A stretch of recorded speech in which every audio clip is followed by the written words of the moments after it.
اور رحمت عالم صلی اللہ تعالی علیہ وسلم نے ارشاد فرمایا من زار قبری وجبت لہ شفاعتی، جس نے میری قبر کی زیارت کی اس پر میری شفاعت واجب ہو گئی۔ کیسے کوئی کہہ سکتا ہے کہ حضور صلی اللہ تعالی علیہ وسلم کی قبر انور کی زیارت کرنا کوئی ضروری نہیں ہے؟ یہ ضروری ہے۔ اب سنیے رسول اللہ صلی اللہ تعالی علیہ وسلم نے اس پاک دھرتی کے بارے میں کیا فرمایا جس کا نام مدینہ المنورہ ہے۔ رحمت عالم صلی اللہ تعالی علیہ وسلم نے ارشاد فرمایا کہ جس کے بس میں ہو موت، جس کے بس میں ہو کہ اس کو موت کسی جگہ پر آئے تو وہ مدینہ میں آ کے مرے۔ یعنی اگر یہ اختیار تم رکھتے ہو کہ تم مدینہ میں رہ سکتے ہو اور اتنی دیر رہ سکتے ہو کہ تمہیں موت آ جائے تو پھر میرے شہر میں ہی تمہاری موت ہو، یہ آقا کریم علیہ السلام نے ارشاد فرمایا۔ اور اسی وجہ سے میں دو ہستیوں کا نام لینا چاہوں گا۔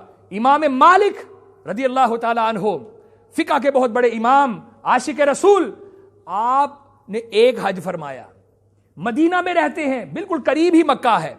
جب حج کا موقع آتا ہے پورا مدینہ حج کے لیے نکلتا ہے، شہر خالی ہو جاتا ہے، امام مالک مدینہ میں ہی رہتے ہیں۔ پوچھنے پر بتایا، کسی نے پوچھا حضور آپ کیوں نہیں جاتے؟ سارا مدینہ حج کے لیے جاتا ہے۔ کہا ایک حج کرنا فرض ہے، وہ میں نے کر لیا، اب اس لیے نہیں جاتا کہ کہیں میں مدینہ سے باہر جاؤں مجھے موت آ جائے، میں مدینہ میں مرنا چاہتا ہوں۔ میرے رسول نے فرمایا ہے اگر تمہارے بس میں ہو مدینہ میں مرنا تو مدینہ میں ہی مرنا۔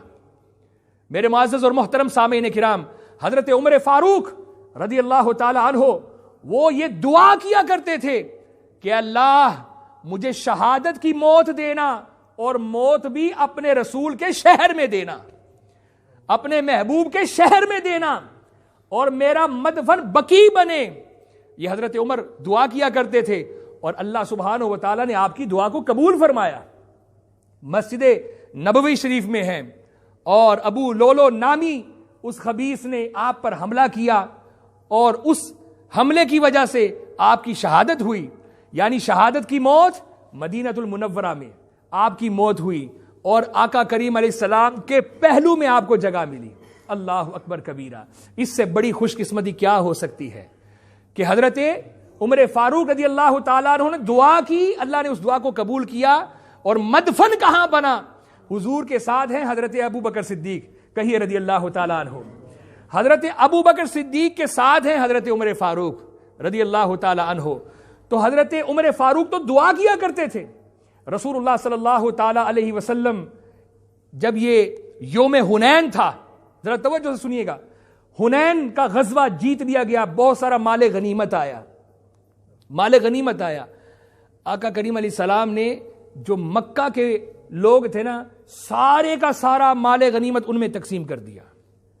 مدینہ کے جو رہنے والے تھے، انصار جو تھے، ان کو کچھ بھی حصہ نہ دیا۔ مال غنیمت تھا، حصہ تو اس جنگ میں مدینہ کے رہنے والوں نے بھی لیا، وہ بھی لڑے تھے اور مکہ والے بھی لڑے تھے، شہادت تو دونوں طرف سے ہوئی تھی، لیکن جب مال غنیمت کو تقسیم کرنے کی باری آئی تو آقا کریم علیہ السلام نے سارے کا سارا مال وہ اہل مکہ میں تقسیم کیا۔ اب کچھ ملال اہل مدینہ کے دلوں میں ہوا، کچھ ملال ہوا کہ حضور نے ہمیں تو کچھ عطا نہیں کیا، ہماری تو بہت قربانیاں ہیں، اس میں کوئی شک نہیں۔ آقا کریم علیہ السلام جب ہجرت فرما کر تشریف لائے اور آپ کے ساتھ جو مہاجرین مکہ تشریف لائے تو کتنی قربانیاں تھی، وہ کسی سے ڈھکی چھپی نہیں ہے۔ اپنی جائیداد میں حصہ دار بنایا، یعنی جو اہل انصار تھے، کسی کے اگر 2 دکانیں ہیں تو انہوں نے کہا کہ ایک دکان ہم اپنے اس مہاجر بھائی کو دیتے ہیں۔ کاروبار میں حصہ دار بنایا اور بھی ہر معاملے میں ان کو حصہ دار بنایا۔ اتنی قربانیاں، لیکن جب غنیمت کا مال تقسیم ہوا تو دل میں یہ ملال پیدا ہوا کہ حضور نے اس سے ہمیں محروم رکھا۔ آقا کریم علیہ السلام نے پھر تاریخ ساز جملہ ارشاد فرمایا کہ اے مدینہ کے رہنے والوں، کیا یہ سودا تمہیں منظور نہیں کہ مکہ والوں کے لیے اونٹ، بکریاں اور دنیاوی مال، اور تمہارے لیے اللہ کا رسول ہے؟ مکہ والوں کے لیے دنیا کا مال و متاع ہے، یہ وہ لے گئے، اور اے مدینہ والوں کیا یہ سودا تمہیں منظور نہیں کہ تم اللہ کا رسول لے گئے ہو؟ اللہ اکبر کبیرہ۔ رحمت عالم صلی اللہ تعالی علیہ وسلم جب حج کے لیے تشریف لے گئے مکہ المکرمہ میں، تو آقا کریم علیہ السلام نے اس موقع پر اللہ کے حضور یہ دعا بھی فرمائی کہ اے باری تعالیٰ مجھے یہاں موت نہ دینا، مکہ میں موت نہ دینا، مجھے مدینہ میں موت دینا، مجھے مدینہ میں موت دینا۔ آقا کریم علیہ السلام خود یہ دعا فرماتے تھے۔ یہ مدینہ کی فضیلت نہیں تو اور کیا ہے؟ دعا کیا کرتے، اے باری تعالیٰ جو برکتیں تو نے مکہ کو دی ہے، جو برکتیں تو نے مکہ کو دی ہیں، اس سے دگنی برکتیں مدینہ کو۔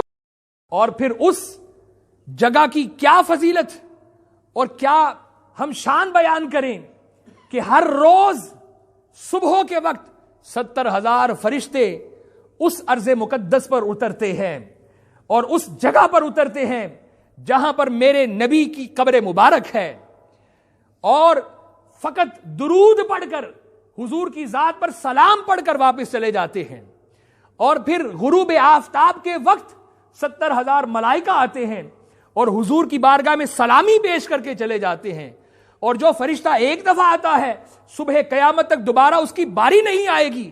اللہ اکبر کبیرہ۔ کون مدینہ کی فضیلتوں کو بیان کر سکتا ہے؟ کون مسجد نبوی شریف کی فضیلت کو بیان کر سکتا ہے؟ رسول اللہ صلی اللہ تعالی علیہ وسلم نے فرمایا یہ جو میرا گھر ہے، میرا گھر ہے یعنی جہاں پر آج آقا کریم علیہ السلام مدفون ہے، فرمایا یہاں سے لے کے جو میرا منبر ہے، یہ جو زمین کا ٹکڑا ہے، یہ جنت کے ٹکڑوں میں سے ایک ٹکڑا ہے جس کو آپ ریاض الجنہ کہتے ہیں۔ ذرا تھوڑا سا آگے جائیے، وہ قبرستان ہے مدینہ شریف کا، اس کا نام کیا ہے؟ جنت البقیع۔ اس ٹکڑے کا نام ریاض الجنہ، قبرستان کا نام جنت البقیع۔ ذرا 2-2.5 کلومیٹر پھر آگے جائیے، ایک پہاڑ ہے جس کا نام ہے احد۔ حضور نے فرمایا کہ یہ جنتی پہاڑ ہے۔ اس پہاڑ سے 1.5 کلومیٹر اور آگے جائیے، ایک وادی ہے، اس وادی کا نام ہے وادی عتیق۔ حضور نے فرمایا یہ جنت کی وادیوں میں سے ایک وادی ہے۔ پوری جنت تو مدینے کے اندر پھیلی ہوئی ہے۔ اتنا عظیم شہر، اتنا بابرکت شہر، اور کوئی یہ کہے کہ جناب وہاں جانے کی ضرورت نہیں ہے۔ وہاں جانے کی ضرورت کیوں نہیں ہے؟ ہر عاشق رسول کو وہاں جانے کی ضرورت ہے۔